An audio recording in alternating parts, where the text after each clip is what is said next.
ओडिशा राज्य के बहुमुखी विकास के लिए मील का पत्थर साबित होगा उत्कर्ष ओडिशा कार्यक्रम।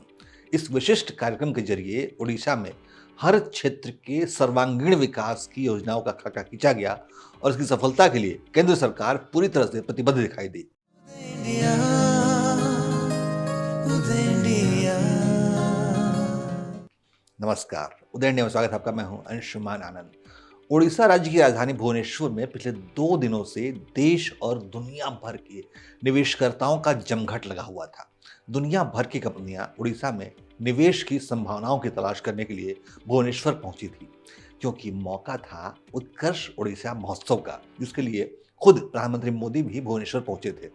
ये कार्यक्रम अपने आप में बहुत ऐतिहासिक रहा, क्योंकि इस दौरान विभिन्न परियोजनाओं के तहत ओडिशा में निवेश के लिए 12.89 लाख करोड़ यानी लगभग 13 लाख करोड़ रुपए के प्रस्ताव आए, जबकि पहले अनुमान लगाया गया था कि उत्कर्ष ओडिशा कार्यक्रम में 5 लाख करोड़ के निवेश के प्रस्ताव आ सकते हैं, जबकि वास्तविक रूप में जो निवेश आया तो ये 1.5 गुने से भी ज़्यादा था।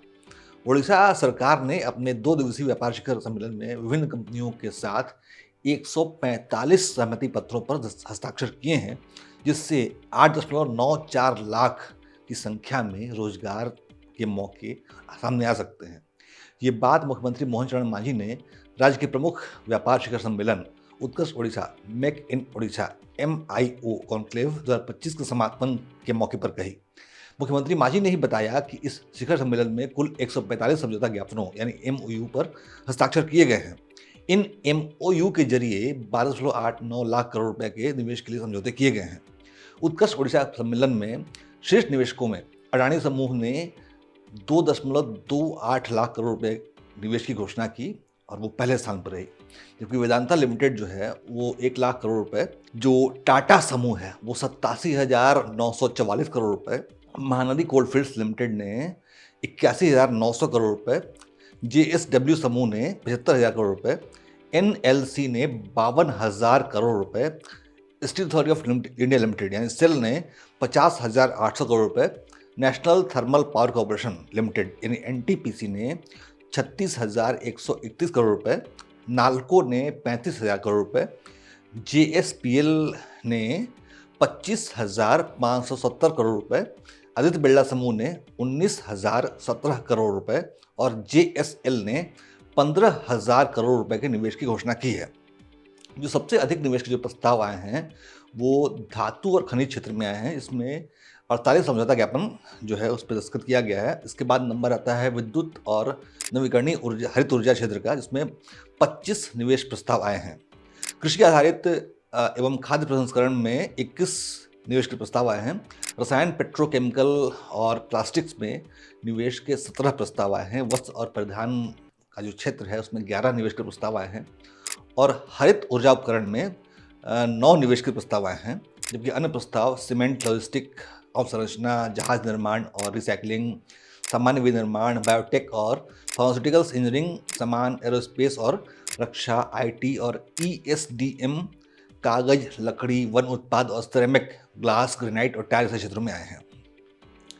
एक अनुमान के मुताबिक उत्कर्ष ओडिशा कार्यक्रम में निवेश से जो ओडिशा राज्य है उसकी सामाजिक और आर्थिक स्थिति में बहुत ही बड़ा बदलाव दिखाया जा सकता है और इस कार्यक्रम के जरिए, इस निवेश के जरिए ओडिशा में समावेशी वृद्धि भी हो सकती है।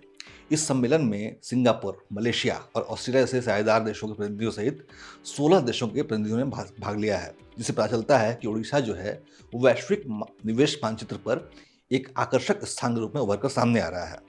उत्कर्ष ओडिशा कार्यक्रम में अनिल अग्रवाल, कुमार मंगलम बिरला, सज्जन जिंदल, नवीन जिंदल, करण अडानी सहित भारतीय उद्योग जगत के कई प्रमुख चेहरों ने हिस्सा लिया।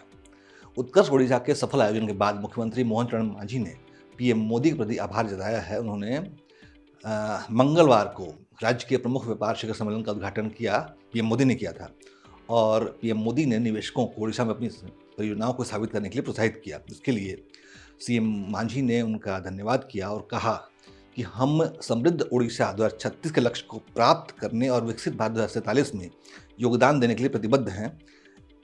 इस सम्मेलन का स्वयं उद्घाटन करके PM मोदी ने ओडिशा को अपना अटूट समर्थन दिया है, ये CM मांझी ने धन्यवाद ज्ञापन करते हुए कहा था।